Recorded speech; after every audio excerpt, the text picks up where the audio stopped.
You know you need a doctorate in evil science to shop here. Yeah, last time I kind of sweet-talked the guy. And by sweet-talked, I mean threatened his family. I know, it was me. But since then, I've gotten divorced, so your threats are meaningless. You're looking at a man with nothing left to lose. All right, fine. Orbot, print out my transcript. According to this, you're 2 credits short of the graduation requirement.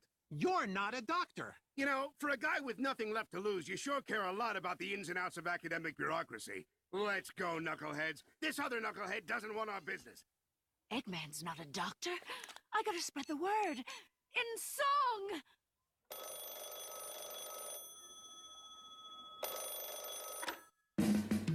Hi, Percy. Hi, Stacy. Here's the rumor and good humor. Here's the tale, Walrus Mail.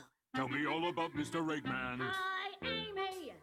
Hi, Dave's mom. Here's the Bible on the Bible. Here's the word, anchor bird. Have you heard about Mr. Eggman?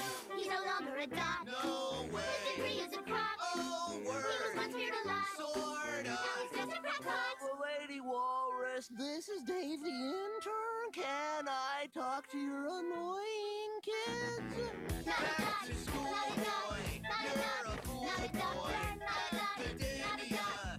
Can't be cruel, His whole life boy. is a lie. So true. What a miserable guy. So blue. Everyone sing along. All right. To our parody song, he's no longer a dog. No way. His degree is a crop. All He was once feared a lot. Now he's just a crackpot.